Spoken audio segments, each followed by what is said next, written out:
Hello and welcome to the Success with Savita podcast, where we share hot tips on how to do life and business without losing your mind.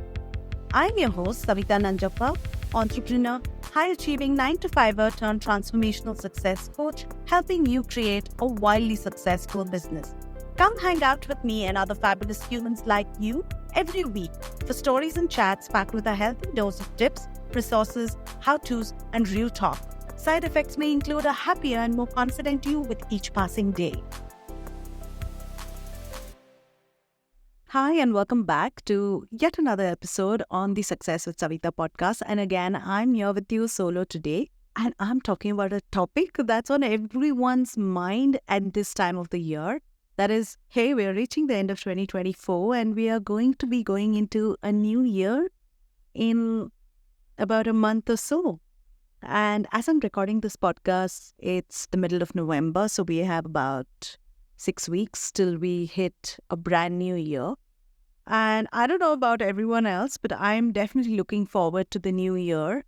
And I have also happy to share that picked up speed on so many of my projects that I had just been wasting my time on.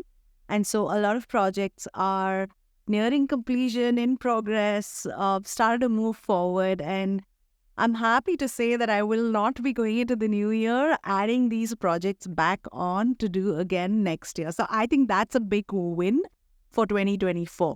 But what I want to talk about today is, of course, about how to end 2024 successfully. I think that's also important. Usually by the time we hit November, we've given up on this year. We are ready to move forward. We are done, right? I think we kind of actually get about 11 months in a year because towards the end of November and once we hit December, nobody's thinking about closing out projects. I think everyone's looking forward to the new year, new you, new me, all of that's going on. I don't blame anyone, but my topic and on this episode, I want to talk about how to end this year on a successful note and why not? Why not end this on a big note instead of, dismissing December fully. So with that, let's get started. So first things first, right? Let's reflect on our goals. I think this has been very useful for me the past years. I've not done this very well, but this year I really did sit down and take note. And I think in the past couple of years, one of the things that I did do was start planning my next year in November, which also kind of helps. But I want to talk about this year. When we talk about ending the year successfully, it's essential to just revisit your goals that you set at the beginning of the year, if you did. Now, some of you may have done this consistently throughout the year, but for others, this might be the first time you're actually stopping to reflect on them. Either way, it's a fantastic exercise.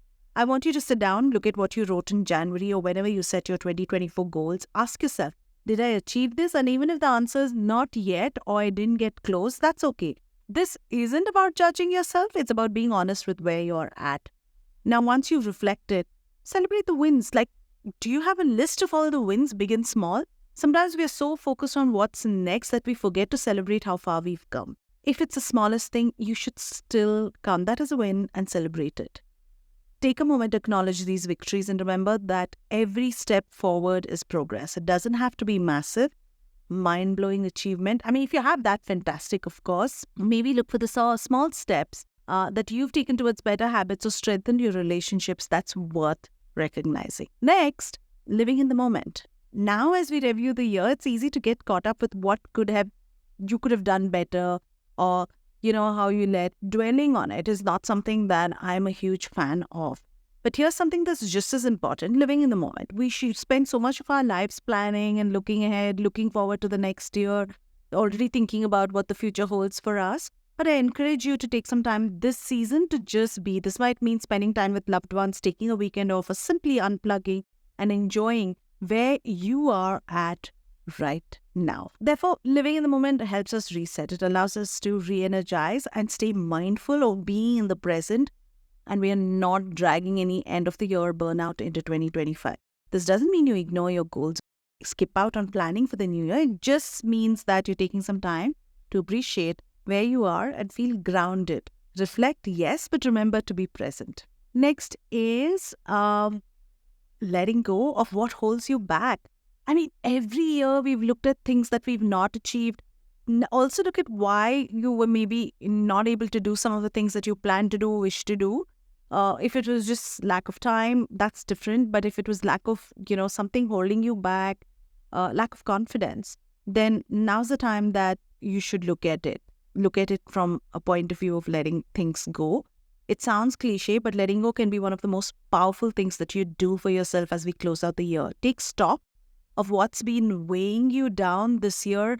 Maybe it was a toxic relationship. Maybe it was a relationship that didn't go the way you wanted to. Maybe you had a breakup, or you had a work situation that hasn't panned out well for you, or it's a friendship situation or life situation. It could be any one of these, but don't let that hold you back. And it's really time to let go of the negative self-talk, limiting beliefs, or any habits that's not serving you well. One exercise that today when I was talking to a client, we were discussing is to do the start, stop, continue exercise, to look at all the habits, look at all the things that you're doing in your day-to-day, in your life, and then evaluate what you need to start doing, what you need to stop doing, and what you need to continue doing that's keeping you, that's holding you in good stead, that's working for you, right? So this is an exercise that you could do. And what can you do to release these things? It starts with awareness. Write it down, all the things that you're ready to let go of. And then I want you to think about what your life looks like without these worries and burdens. How would you feel? Yes, it's real and it's happening to you in the moment, but if you're not thinking about it all the time, if you could find a solution and start working towards that solution, how would you feel? What might you achieve if you didn't allow these things to hold you back? If those fears, that what ifs that's holding you back, let it go. Sometimes just the act of getting it out on paper makes us realize that we have the power to let go. I'm not saying it's easy, and I'm definitely not saying it'll all be gone in a day, but when we consciously choose to let things go, we create room for new positive energy to enter our lives. And it's a process that's especially liberating before the new year, where we want to start with a fresh mindset and a clean slate. My next tip for you is moving ahead with confidence and optimism. It's important that when you look towards, and I think it's natural, it comes quite naturally that when you look towards a new year, you look at it from a place of confidence and optimism and hope for what the new year can bring you. One of the biggest gifts you can give yourself is that you're capable and worthy of everything that you desire. Ending the year successfully doesn't mean you have everything figured out. It just means cultivating the belief that you have the power to create an incredible year ahead. I recommend taking some time to visualize what you want in 2025. What does that look like? Not just in terms of achievements, but in terms of how you want to feel on a day-to-day basis, right? Confident, energized, fulfilled, optimistic. Write down these feelings and reflect on what actions align with these emotions. Sometimes we want to feel a certain way, but the things that we are doing may not be leading us to that. Also set some intentions rather than rigid resolutions. This is important as well. For me, especially, intentions are powerful. I always ask, what's the intention for the year? So intentions are powerful because they're rooted in a desire to grow rather than in a sense of obligation.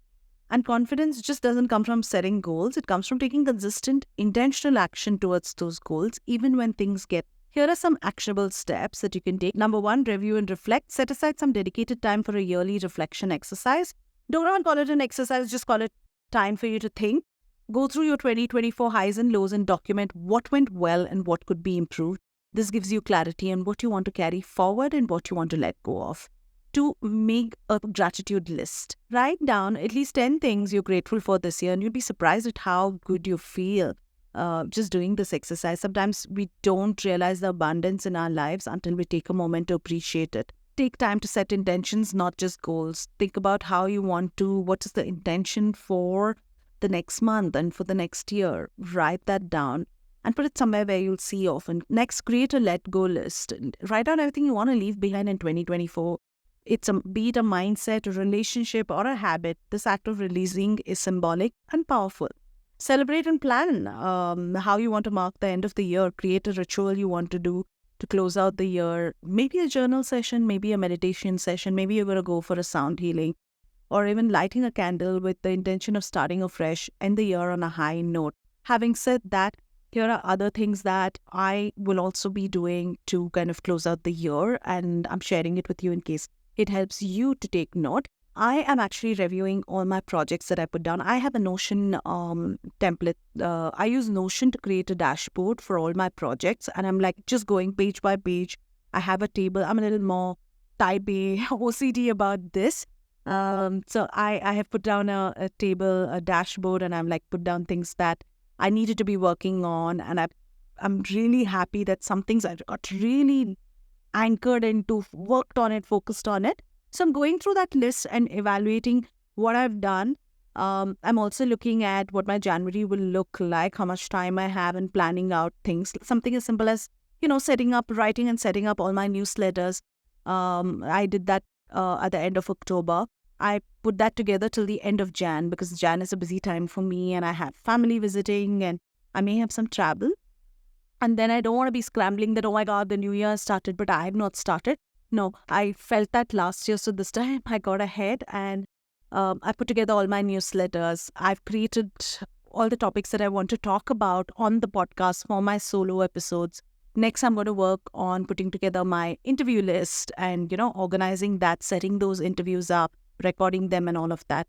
I've given myself a personal challenge and I'll share more about it as I start to kind of really execute it.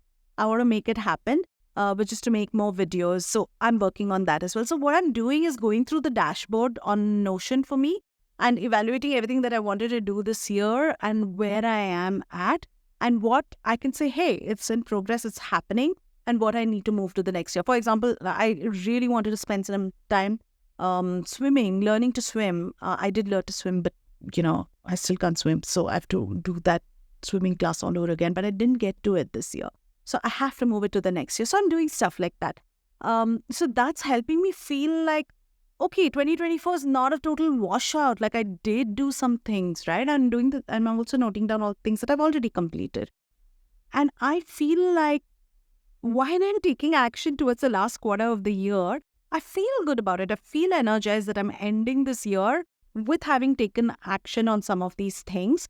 And not just, okay, I started a newsletter, wrote one for the week and, I'll do it as the weeks come by, but putting it in place for 4 months at a time, creating batch producing content, which is the way I like to work, but never fully sometimes got it. Like I'll do it well for 3 months and then fall off the wagon. So yeah, that's number one thing that I'm doing. The second thing is also deepening some of those habits. Exercise was something that I got into a lot more this year. I've got derailed so many times, I can't even tell you, but I'm going back every day, still trying to go to the gym. If not the gym, I'm still trying to do some kind of movement, walking 10K steps, walking 5K steps. So really building a life and lifestyle around physical movement, making it happen, bookending my day so I'm making it happen. Another thing that I did do was physiotherapy for some of the issues, mobility issues that I was having with like a frozen shoulder, a tennis elbow, I'm working on that. So I feel good about that because it's really helping me and I feel like I've taken action. This year was the first year that I did all my blood tests, medicals all on time. This year I also feel like I've been far more organized with my, with my calendar, my child's calendar, all of that. And now when I look at my year, I also look at things that I have activated maybe for my child as well, like certain specific classes that she needed to take to improve a skill set in something, things like that. So I'm evaluating that as well. So I'm being really intentional about how I wanted this year to go and making sure that before I leave 2024, I have actually made some moves on all of those things that I had noted down. Am I 100%? No, but I have got a lot more done than I have in the last few years. Personally, it's a challenge for me that when I'm in movement, I keep moving, but if I stop, then I'm at rest for a long time. So I have to work. I've really had to figure out my own personal patterns and use that versus just, going through the motions of the day. So yeah, those are some things that I'm doing, focusing on my wellness, focusing on my health, focusing on my own time management, redirecting some of my intentions in my career, put on, instead of just the coach hat, coaching is something that happens, it's happening the way I want it to go, going exactly the way I want it to go, and now moving into more content creation, as a business owner, making my team hires very, very slowly, but specifically and with intention. All of those things are happening. And I also have home renovation, which is happening, which we'll be done with this year because we did some part of it last year and into the beginning of this year. And now we are doing the second phase of it now. It's taken us some time to get moving on that. I do have a massive personal project I really have to get hands, feet, everything into is a huge decluttering process. And I think that's really going to be my intention for the next month and next year is to declutter and simplify things in my life, in terms of material things in my life as much as possible. To focus on my garden, that's something that I love. I love gardening, and I want to create a nice terrace garden. That's something that's coming up for next year. So yeah, I have a lot going on, but they're all around the themes of up-leveling my day-to-day life, moving forward in terms of simplifying things, processes, systems around me, taking my career, my business in the right direction, investing in my health and wellness. I do have a couple of focus areas for next year. One is, of course, the garden, the decluttering, which is on the personal front, but also on the personal front is deepening of some of the relationships. I feel like I could have spent more time with friends this year, which I have not.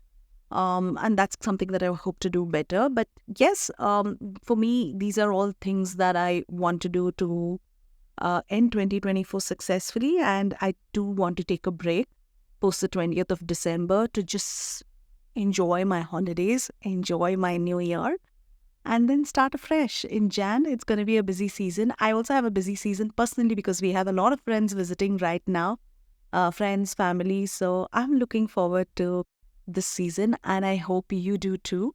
So there you have it. This is what I wanted to share about 2024, ending 2024 successfully. And as I wrap up today's episode, I hope you're feeling inspired to end 2024 on a high note and step into 2025 with a renewed sense of purpose, clarity, and optimism. Thank you so much for tuning in. If this episode resonated with you, please leave me a 5-star rating on whatever platform you're on, but specifically for the podcast to grow and reach more people. You know, a rating on Spotify or a rating and a review on Apple will go a long way in helping me get this podcast to reach more people. Feel free to share with me what you're letting go or what you're celebrating on social media and tag me. Until next time, keep growing, keep shining, and remember that you have the power to shape your future. Here's to an incredible close to 2024. Take care, and I'll see you in the next episode. Thank you for listening to the podcast. If you like this episode and you want more, you can go to the show notes on my website, which is successwithsavita.com/podcast. If you like what you've heard so far, I would be grateful to you if you could leave me a 5-star review, subscribe to this podcast, and share with a friend who may find this useful. You can also follow me on my Instagram at successwithsavita and DM me any questions you may have, and I will be happy to answer them for you. Until the next episode, believe in yourself and all the best to your success.